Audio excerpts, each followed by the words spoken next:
new apps. Watch more with PlayGlow. Share more with Sportsmax. Read more news with Loop. Listen more with D-Music. Plus extra data. It's simply more bundled together. 51 gigabytes for 7 days for only $2,000. Live the experience with Digicel. Activate today on Prime Bundles. Just got better with 3 new apps. Watch more with PlayGlow. Share more with Sportsmax. Read more news with Loop. Listen more with D-Music. Plus extra data. It's simply more bundled together. 51 gigabytes for 7 days for only $2,000. Live the experience with Digicel. Activate today on the This is My the news Digicel on app. top of the hour. Live from our studio in Georgetown. Kaiser Radio, 99.1 FM.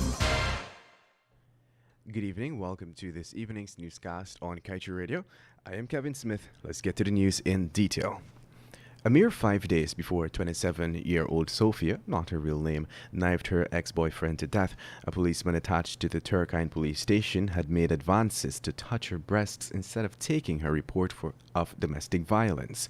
Sophia is currently in the police lockups for allegedly killing her ex-boyfriend, 46-year-old Darren Harris, during an argument which they had on Thursday last.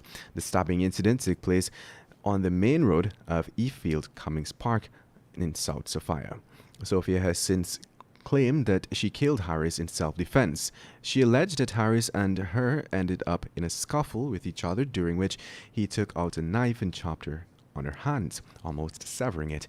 In retaliation, she somehow managed to take away the knife and stabbed Harris 3 times before running away. And now let's tell you that the Guyana Energy Agency, or GEA, is working towards a domestic energy mix to be developed over the next 5 years of some 400 megawatts of installed generation capacity in the country, in excess of 200 megawatts in the interim from natural gas. This is the direction of Guyana's key energy agency, which falls under the portfolio of the Prime Minister and President directly, according to GEA head Dr. Mahinder Sharma. And now let's tell you, during an update on the ministry's Facebook page in response to the ongoing COVID-19 pandemic and the rollout of the COVID-19 vaccines, the minister said that the Education Minister has advised by the Ministry of Health that schools should remain closed. In addition to this, she said that the Cabinet has taken all matters into consideration, such as the robust vaccination program that is currently ongoing, the number of persons being vaccinated, the rate at which vaccines are being administered, the availability of the vaccination, and the number of confirmed cases recorded, and not forgetting its paramount consideration, the students and teachers. Taking the state of affairs into account, the minister said the decision was made to not reopen schools. And now let's tell you, former Minister of Energy in neighboring Trinidad and Tobago, Kevin Ramnarine, believes that the U.S. oil major ExxonMobil has very little options with what to do with the associated natural gas emanating from the Liza Phase 1 oil field in the Stabroek Block, offshore Guyana.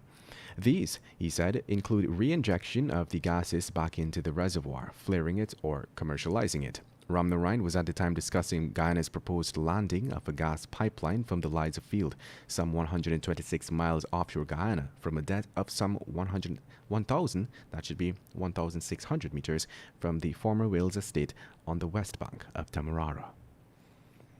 And now let's tell you, Senior Minister within the Office of the President with responsibility for finance, Dr. Ashni Singh, has told the World Bank that Guyana's economic prospects are currently very promising despite COVID-19 and domestic political issues, which caused a sharp contraction in non-oil GDP in 2020. And as such, the country remains ripe for investment and support from the financial institution. Dr. Singh made this remark over the weekend during the ministerial conclave on the human capital convened by the World Bank Group as part of the International Monetary Fund and World Bank Group's 2021 spring meetings. And moving on, it was in September of 2019 that GRA operationalized the Petroleum Revenue Audit Department, or PETRAD. That department was established to serve 2 main purposes. The first was to ensure the administration of taxes within the petroleum sector through the performance of revenue compliance activities to ensure there is adherence to Guyana's tax and petroleum laws and regulations, as well as production sharing agreements.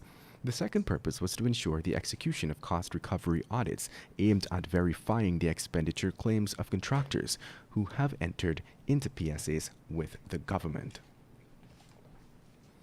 Despite its best efforts, however, to achieve the set goals, GRA noted that in its 2015 to 2020 handover report that several challenges hindered the work of PETRAD.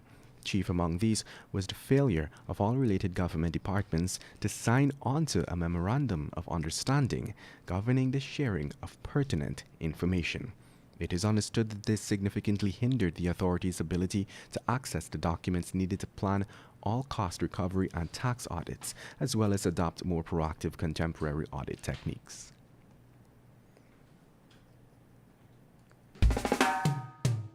And that's the news of the moment. Remember to get the full details of these stories